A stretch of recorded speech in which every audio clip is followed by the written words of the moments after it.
Historian.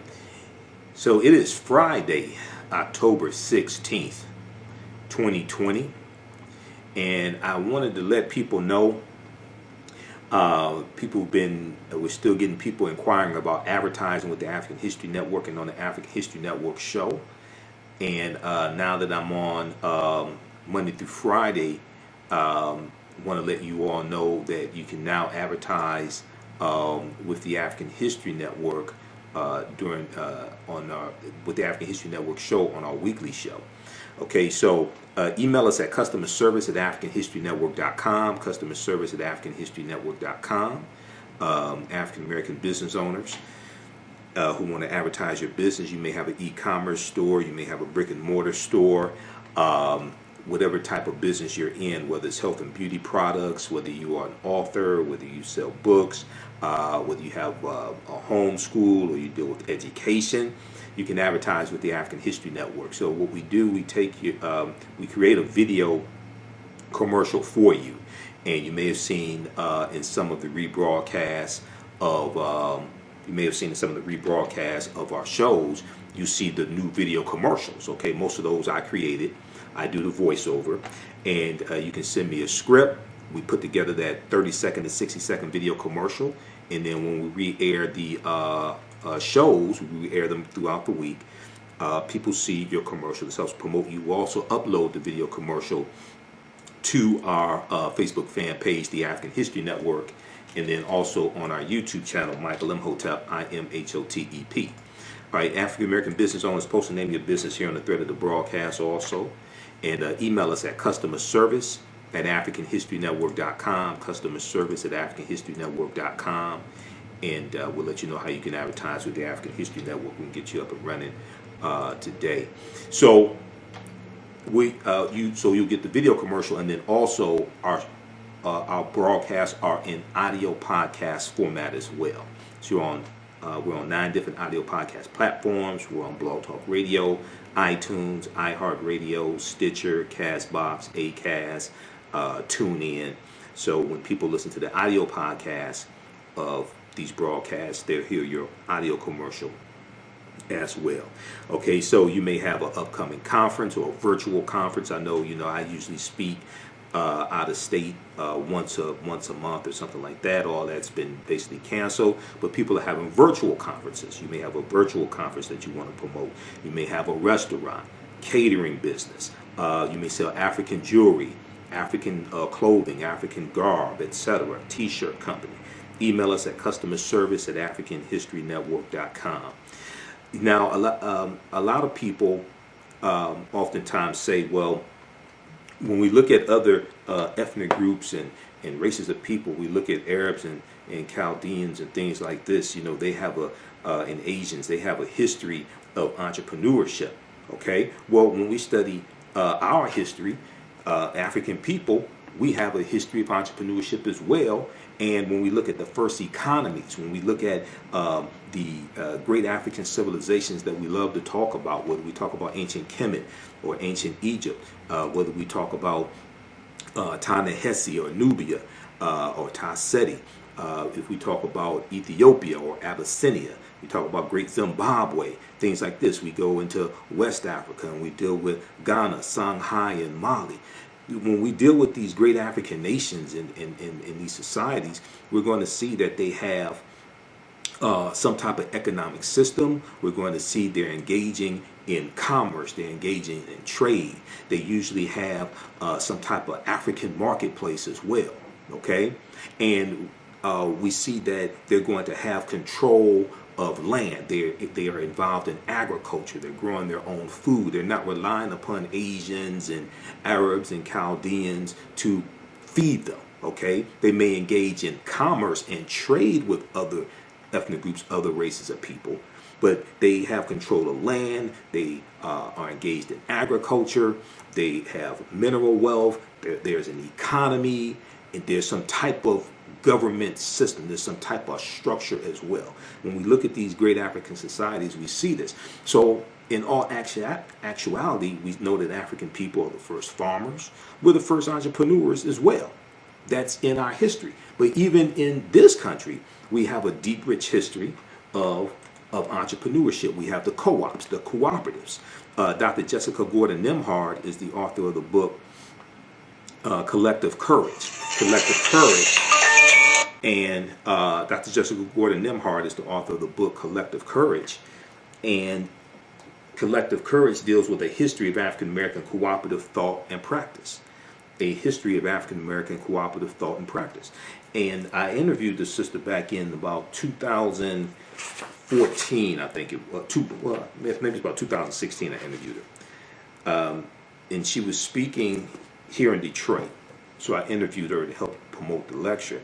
And her book deals with the deep, rich history of cooperative economics, the co-ops. And the co-ops, the cooperatives, those are African principles we brought with us from West Africa. And you're dealing with these cooperatives, like whether it's the Colored Merchants Association, whether it's things like the Colored Farmers National Alliance and cooperative unions. These are ways that African Americans engaged in economic empowerment, engaged in business, engaged in economics. And it's a collective. The members were owners of the organization or of the business or something like that, as opposed to maybe just individual owners or maybe just a family owning a business. You had a collective, and you could compete better. You could the owners shared in the profits. It was more beneficial as opposed to the capitalism that we're taught, or it gets dressed up as black capitalism, etc. And what happened was a lot of African Americans went to white business schools, or they went to business schools at HBCUs that taught white business principles, and we then brought those white business principles back to the African American community, okay, and tried to use them. And for the most part, for the community in general, they don't work like the cooperatives did. They may work for your family, they may work for you individually, but the cooperatives were different. So when we look at things like the Colored Merchants Association, right? The Colored Merchants Association was created right around 1928, 1929. It comes out of the National Negro Business League. And this was an association of African American grocery store owners, so that they could work together, pool their resources together, learn marketing tactics, learn better accounting principles, buy in bulk so they get a lower economies of scale and better economies of scale, and they could better compete against the chain stores, the growing number of chain stores, the Kresge's and the Woolworths and A&P, things like this. This is the Colored Merchants Association that comes out of the National Negro Business League, and that National Negro Business League was founded by Booker T. Washington, okay, right around 1900. All right, so we have a deep, rich history of these co-ops. When we look at things like the Colored Farmers National Alliance and Cooperative Union, this was founded in 1886 in Texas. Okay, 1886 in Texas. It only lasts 5 years, but they grow to about 1.2 million members. Okay. Now, a lot of people haven't heard about this because oftentimes when we deal with this history, the cooperatives, the co-ops are left out. We had things like the Free African Society of 1787. We're going to have, even when we go back to slavery, we're going to have many cooperatives that are helping buy people out of slavery, helping pay for burial costs, etc. You know, we were doing crowdfunding before it was called crowdfunding. This is all in our history. These are all principles. So when you hear me talk about Dr. Leonard Jeffries and Professor James Small, two of my teachers, and when they teach, they talk about the pyramid principle. And we look at the three sides of the pyramid. The foundation is African history and culture. And it's African history and culture that gives us our VIPs, our values, our interests, and our principles. And this gives us a cultural paradigm that we see reality through. And then this helps define reality for us. And then the two sides of the pyramid are economic empowerment and political empowerment. Well, your history and culture influences how you engage into those economics. Okay, are you dealing with economic empowerment, engaging in economics from a cultural perspective, or are you dealing with it from a perspective that has been imposed upon you? Yes, we do. Yes, we live in a capitalistic society, but how do we engage in that capitalistic society? So when we look at the Colored Farmers National Alliance and Cooperative, they were formed in 1886 in Texas, despite the fact that both African American and white farmers faced great difficulties due to the rising price of farming and the decreasing profits that were coming from farming. The protective organization known as the Southern Farmers Alliance did not allow African American farmers to join. So a group of African American farmers decided to organize their own alliance to fill their need. The CFACU, Colored Farmers National Alliance and Cooperative Union, operated under fear and harassment by white farmers, but managed to operate several cooperatives in the late 19th century before having to disband. They were getting threats. They were getting death threats. Okay? So they had to disband. When you research this, you're going to see a lot of these cooperatives, they got attacked. Some people were beaten up, killed. So they're going to have to disband to save their lives. Members of the CFACU shared agricultural techniques and innovations and coordinated cooperative efforts for planting and harvesting. The union promoted alliances between farmers and laborers and was active in local and regional politics in order to maintain rights for African Americans after Reconstruction. So Reconstruction is 1865 to 1877. It's estimated that the CFACU had 1.2 million members and was the largest black organization of its time. Okay, and when we look at different African principles, when we look at cooperatives, for instance, Motown. Barry Gordy started Motown with $800 that he borrowed from his family's co-op in 1959. His family had a cooperative. He borrows money from the cooperative to start Motown Records. When we look at the Susu system, okay? Now, it's not I ain't talking about the Susu that's floating around now in the city. I'm just talking about traditionally. It's not an endorsement of stuff floating around now. But in parts of West Africa and the Caribbean, an ancient version of cooperative economics exists called Susu. As one of the oldest forms of microfinance in Africa, the practice is run by one of Africa's oldest financial groups, Susu collectors. They run their business from kiosks in the marketplace and act as mobile bankers. Clients make low but regular deposits on a daily or weekly basis over the course of a month into a Susu account. At the end of this period, the Susu collector returns the accumulated savings to the client but keeps one day's savings as commission. Susu collectors may also provide advances to their clients or rotate the accumulated deposits of a group between individual members.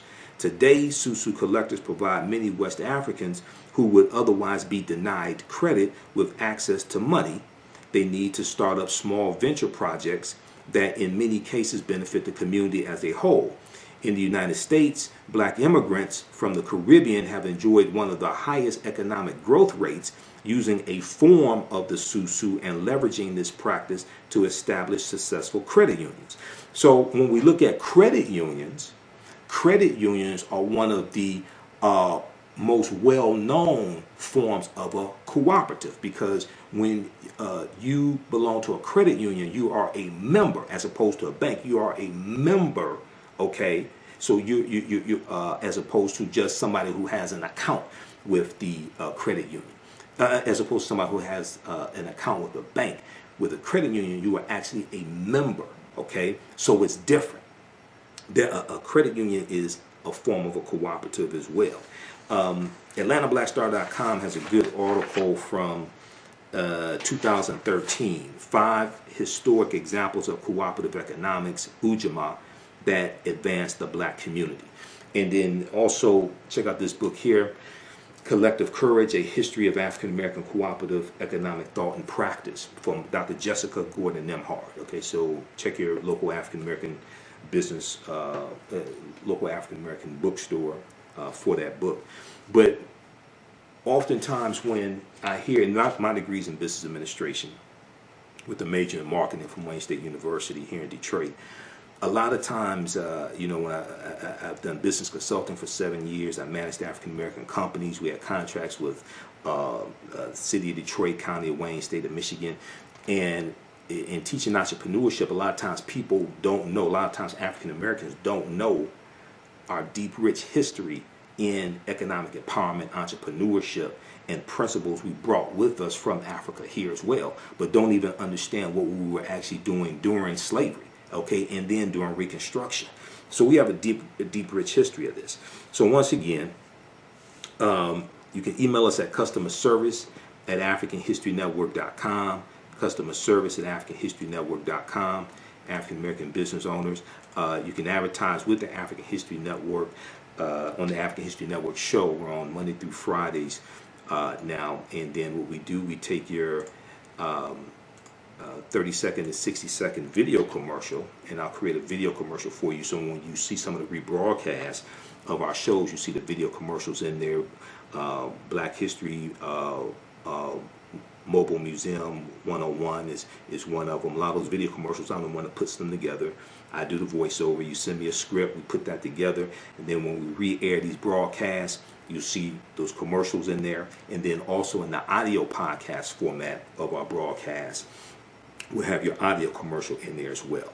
Okay, so we're on 9 different audio podcast platforms: iHeartRadio, FM Player, TuneIn, iTunes, Blog Talk Radio. So if you are African American book author, if you have a bookstore, whether you have a brick and mortar store or an e-commerce store, if you sell health and beauty products, clothing, African garb, or whether regular clothing, if you sell athletic gear, shoes, okay, you have a fitness website, if you have an upcoming conference or event, virtual conference, etc., we can help you market that at the African History Network. Email us at customerservice@africanhistorynetwork.com, customerservice@africanhistorynetwork.com. Also follow us on our Facebook fan page, The African History Network, The African History Network, and turn on notifications so you know when we go live. Follow us on our YouTube channel, Michael Imhotep, IMHOTEP, on YouTube as well. And check out this information dealing with the cooperatives, but also understanding our history when it comes to entrepreneurship and economic empowerment. That's always been part of of our movements, okay? Whether we talk about Marcus Garvey, even when we talk about the Civil Rights Movement, that is the cooperatives were part of the Civil Rights Movement. It's just not talked about a lot when they retell the story. They oftentimes they just talk about marching and sitting in and different things like this. But there was an economic component to the Civil Rights Movement as well. And actually, if you look at this article from Vice.com, Vice.com, how black co-ops can fight institutional racism. How black co-ops can fight institutional racism. It's an interview with Dr. Jessica Gordon Nemhard, and on page 6 of the article, the question was asked by the interviewer: what role has cooperative economics played in black communities in the U.S.? And she responded, African Americans have engaged in some form of collective economics throughout our entire history in America. Sometimes it was tilling kitchen gardens on Sundays when we weren't working as enslaved people and sharing the produce. Sometimes it was putting in dues to bury loved ones. By the 1700s and 1800s, we had more formalized systems of collective economics that were more enterprise driven, like insurance companies and collective farming. Eventually, we had collective grocery stores, like going back to the Colored Merchants Association in 1928, 1929. Okay, it was a cooperative of African American grocery store owners. Eventually, we had collective grocery stores, credit unions, and healthcare. Europeans eventually recognized the model around 1844, and it formally came to the U.S. African Americans then started forming official co-ops in the 1860s and 1870s. Okay, so Civil Wars 1861 to 1865. 13th Amendment is ratified December 6, 1865. 1865, 1877, you have this period of time called Reconstruction, when putting the Union back together, rebuilding the South that was devastated because of the Civil War. And then we have the 14th Amendment, where we had the Civil Rights Act of 1866, which is giving rights to African Americans. This 14th Amendment of 1868, which gives citizenship. The 15th Amendment of 1870, which guarantees the right to vote to African American men, not women, but African American men. Okay, so you have this period of time. You have the Force Acts, F-O-R-C-E, the Force Acts of the 1870s, like the Ku Klux Klan Act of 1871, which is a federal law that is designed to really attack the Klan. Okay, and there's the Ku Klux Klan Act of 1871. So you have all this taking place. You have African Americans owning land, acquiring land. You have us winning seats in Congress. Most of them in the House of Representatives. You're going to have 2 in the Senate, okay, U.S. Senate. So all this is taking place during Reconstruction. So by the 1880s, labor unions were actually helping workers to start their own co-ops, and African Americans were involved in that too. So they were asked the question. She was asked the question: did co-ops play a role in the civil rights movement? She said it was what I call a silent partner to the movement. This was done by. She said this was done by blacks. So it's going to be a silent partner in the movement. Okay. The co-ops. Okay, so check out the rest of this article here, and we know that economic boycotts were part of the civil rights movement, but you're also going to have a component where you have co-ops helping raise money for the civil rights movement, and you have African American businesses, etc. You have people like A.G. Gaston, who was a life insurance titan, business owner.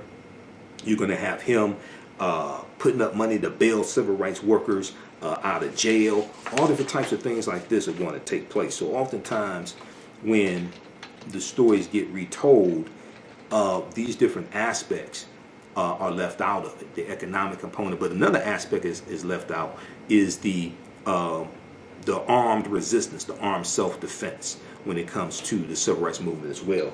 So that's why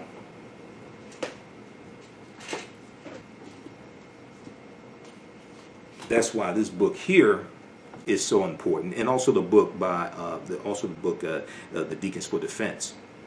That's why this book right here by Professor Charles E. Cobb Jr. is so important. This nonviolent stuff will get you killed. How guns made the civil rights movement possible, because this talks about how it was, if it had not been for Negroes with guns, there would not have been a civil rights movement, because it was Negroes with guns, it was African Americans with guns who were protecting the civil rights workers while they're engaging in that nonviolent direct action. Okay, and when I interviewed Dr. Hassan Kwame Jeffries back in about June or July, okay, and he's a nephew of Dr. Leonard Jeffries. He's an associate professor of history at Ohio State University. We talked about John Lewis passing and Bill Clinton's comments about Kwame Ture, Stokely Carmichael at John Lewis' funeral. So we got deep into this history, and we did with the Black Power movement coming out of SNCC in 1966, the Student Nonviolent Coordinating Committee, and Kwame Ture winning the chairmanship of SNCC, John Lewis leaving, others leaving who are not with the Black Power movement. But we dealt with how you had African Americans with guns protecting the civil rights movement. Even before the Deacons for Defense and Justice is founded in 1964, I mean, we go back and look at Dr. King. Dr. King owned guns until Bayard Rustin convinced him to get rid of his guns. But in 1956, Dr. King tries to get a concealed pistol license in Montgomery, Alabama, because he's getting death threats during the Montgomery bus boycott. Okay, so when Dr. Jessica Gordon Nimhard was asked, did it play a role in the civil rights movement, she said it was what I call a silent partner to the movement. This was done by blacks partly to survive outside of U.S. capitalism, which was so exploitive. It was also a way to create independence and wealth so we could be more politically active. Okay, so we have a deep, rich history of this. So this is what we have to tap into. This is why our history and culture is so important. People's history and culture teaches them how to deal with the problems of the past, in the present, and the future to meet the needs of the community. Okay, this is why this is so important. Okay, so once again, email us at customerservice@africanhistorynetwork.com. I didn't mean to go on so long, but I'm a teacher as well. For 25 years, the Black History 101 Mobile Museum has carried on the rich legacy of the Black Museum movement in America by showcasing original artifacts of the Black experience at colleges, universities, K-12 schools, corporations, libraries, conferences, and cultural events, making it the most traversed Black History mobile exhibit in American history. Dr. Khalid El Hakim is the founder of the Black History 101 Mobile Museum, and he is a highly sought-after public speaker on topics of Black history, social studies, education, museum studies, hip-hop, and race relations. Dr. Khalid was named among the change makers for NBC Universal's Erase the Hate campaign and listed as one of the 100 men of distinction for Black enterprise. He recently founded the Michigan Hip Hop Archive on the campus of Western Michigan University. The Black History 101 Mobile Museum is currently scheduling in-person and virtual exhibits nationwide. For more information, please contact Dr. Khalid Al Hakim directly at 313-645-4197, 313-645-4197, or visit their website at blackhistorymobilemuseum.com. That's blackhistorymobilemuseum.com. You can also email him at bhistory101@yahoo.com, bhistory101@yahoo.com. Yaya Rule is a line of African print-inspired apparel catered to the Black community. The pieces include t-shirts, sweatshirts, hoodies, jackets, dresses, skirts, activewear, bags, and other accessories and home decor. This brand offers a revived way for men and women to wear their Black pride and honor their African heritage anywhere at any time. This apparel line is for anyone, whether you are working in the corporate world, are an entrepreneur, or an artist. Their selection will allow you to casually let your pride shine or dress it up as wanted. It is for those who have already embraced African fabrics and for those who are just getting introduced to them. Reclaim and experience a part of our culture with rich and colorful African prints. The clothing line and the accessories are available right now starting at $17.99. For more information on the new items and accessories, visit yayarule.com. Email us at customerservice@africanhistorynetwork.com, customerservice@africanhistorynetwork.com. Post the name of your African-American owned business here. We've got shops or Be Glam. Okay, shops or beglam.com. That's Lanisha. We've got, let's see here, what we have here.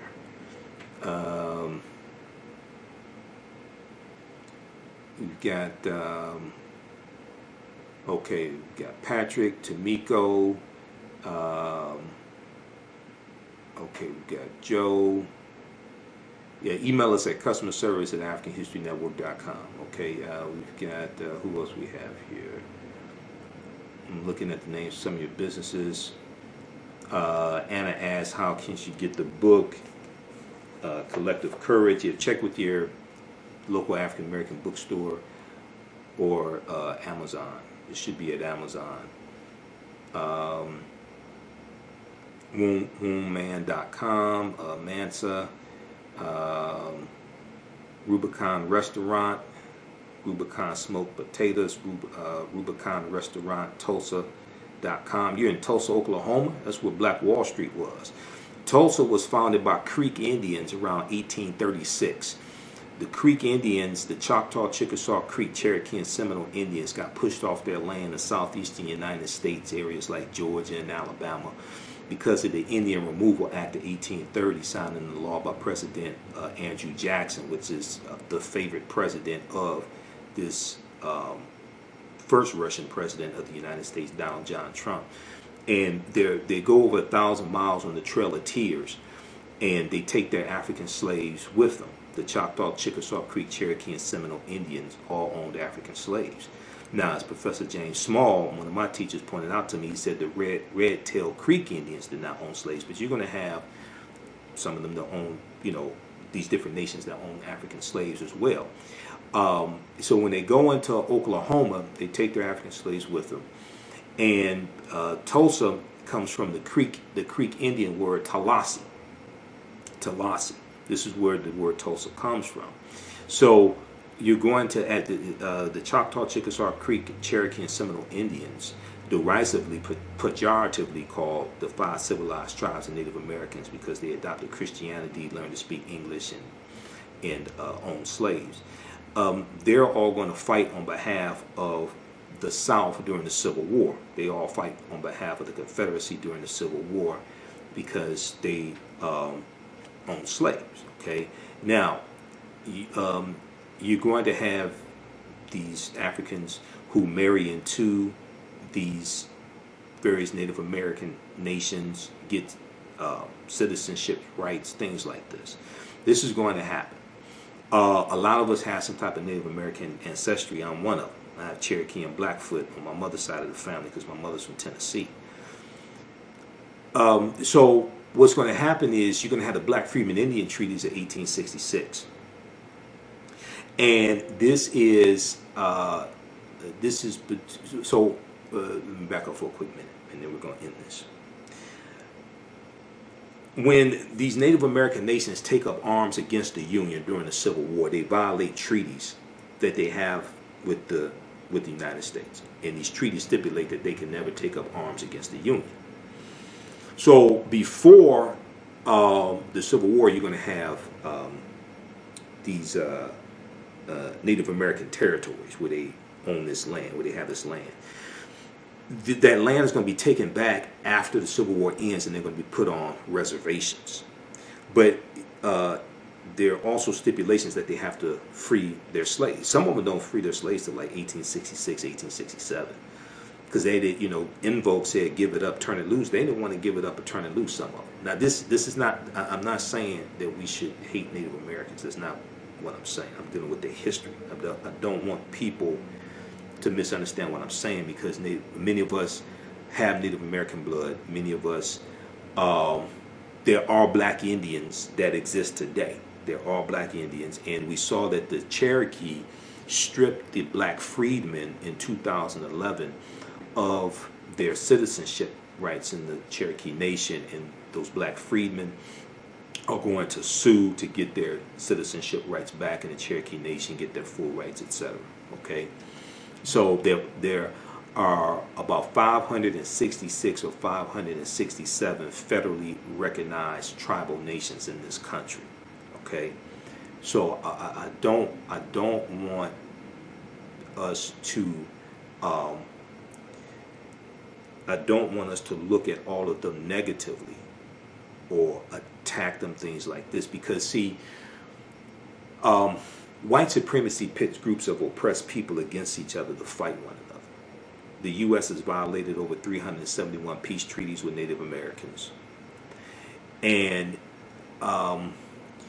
oftentimes you're dealing, when you deal with different ethnic groups or what have you, races, what have you, that are fighting one another, usually they're operating based upon misinformation that's been fed to them coming out of white supremacy. All right, so we have to understand that also. But when you read Books like The First Americans Were Africans, Documented Evidence, and I just had Dr. David Imhotep on my show Monday, October 12th for Indigenous Peoples Day, Columbus Day. All right, The First Americans Were Africans, Documented Evidence, which deals with the African presence in the Americas going back at least 56,000 years ago in South America, but in the land we call the United States of America, going back at least 51,700 years ago. Okay, the Khoisan, who come from Southern Africa, the ancestors to the Inuit and the Twa, they were here going back at least 51,700 years ago, before Native Americans, the people who we call Native Americans, came into existence. The people who we call Native Americans are the offspring, in general, the offspring of intermixing between Africans who are already here and Asians who come here around 3000 BC, okay, about 5,000 years ago. They intermix, and their offspring are, in general, who we call Native Americans. If you look at old black and white photographs of Native Americans, and this is why I can't do these broadcasts like this and only do 5 minutes, because where's that book? This book right here. So if you look at old black and white photographs of Native Americans, this is Chronology of Native Americans, the ultimate guide to North America's indigenous people, right? When you look at old black and white photographs of Native Americans, these were not a very light-skinned, almost white-looking people, like a lot of Native Americans you see today. No, not an attack on them. I'm just explaining this. These were usually a dark-skinned people, oftentimes with high cheekbones. And what's going to happen, you have those who are the offspring of the intermixing of Africans and Asians, one. Two, when European settlers come here, a lot of the African groups that are already here, a lot of them get reclassified as Native Americans. Okay? So you have to really understand this chronology of history. Dr. Jose Pimenta Bay, who's one of the baddest scholars who deals with the history of the Moors, teaches about the history of the Moors. He used to teach classes at Temple University in Philadelphia. Last I heard, he's at Berea College in Kentucky. Okay, Berea College, incidentally, is where Dr. Carter G. Woodson, co-founder of the Association for the Study of Negro Life and History, September 9th, 1915, and founder of Negro History Week in 1926. Berea College is where Dr. Carter G. Woodson got his undergraduate degree. All right, it's just a little Black history fact, African American history fact. But so we have to understand this chronology of history. Now, in all of this history, this does not mean the transatlantic slave trade did not happen. It does not mean August 20th, 1619 did not happen when those 29 Africans on the White Lion pirate ship are traded for food and water and supplies. That does not mean that did not happen. That does not mean 1526 did not happen when the Spanish had taken Africans into the territory, the area we call South Carolina and Georgia. And they're enslaving them. Those Africans are going to overthrow their oppressors, and they're going to disappear, run away to join Native Americans. That doesn't mean 1526 did not happen. That does not mean 1513 did not happen when a West African born in West Africa around 1480 named Juan Garrido comes into Florida with Juan Ponce de Leon, the Spanish conquistador. He was African. That's probably the first person of African descent that we know of by name. Okay, even Dr. Henry Louis Skip the Truth Gates talks about Juan Garrido. He talks about Juan Garrido in which Gates book? You gotta bear with me. Okay, so I got like 5 stacks of articles in file folders to my left, and I got 7 stacks of books to my right. So you just gotta bear with me. But in Gates' book, African Americans, Many Rivers to Cross, he talks about Juan Garrido. Okay, in the I'll show it to you. This book right here. Actually, 2 books. Okay, so the African Americans, Many Rivers to Cross. In 2012, Gates did this, I think, a 6-part series on PBS. This is the companion book to that PBS series. Okay, and he talks about Juan Garrido in here. It's page, I think it's in the introduction. And just bear with me, I really did not plan to be on this long. I got a lot of work to do. page 4. Page 4. He's showing Juan Garrido and Juan Ponce de Leon. Okay. So, and then also in Gates' book, 100 Amazing Facts About the Negro. And Gates does do some good research. Now, there's some flaws when he talks about African involvement in the transatlantic slave trade, but I've read dozens of Gates articles. He does do some good research. Ancient African history is not his forte, though, you know. But this one right here, he talks about Juan Garrido in here as well, 100 Amazing Facts About the Negro. So, we have to understand the history. We have to understand it chronologically. Okay. African people migrate at different times for different reasons. It could be voluntarily, it could be forced, etc. So just because African people were here for tens of thousands of years, that doesn't mean that doesn't mean we weren't brought here as captives also. You have to understand the chronology of like the last 50,000 years of history as opposed to just the last 500 years of history. All right. Okay, so that's going to be it now. Okay. Also, if you like this type of information, you can donate to the African History Network. $ the AHN Show through Cash App. $ the AHN Show through Cash App. So that helps finance the research, helps us keep doing our Sunday night show. We're still on Sundays, 9 p.m. to 11 p.m. Eastern Standard Time on 9-10 a.m. Superstation WFDF in Detroit. Now we're on Monday through Friday, also 11 p.m. to midnight as well. So now I'm doing 6 days of radio a week. Okay, I'm doing 6 days of broadcast a week. All right, so email us customer service at AfricanHistoryNetwork.com. We'll get you up and running right away.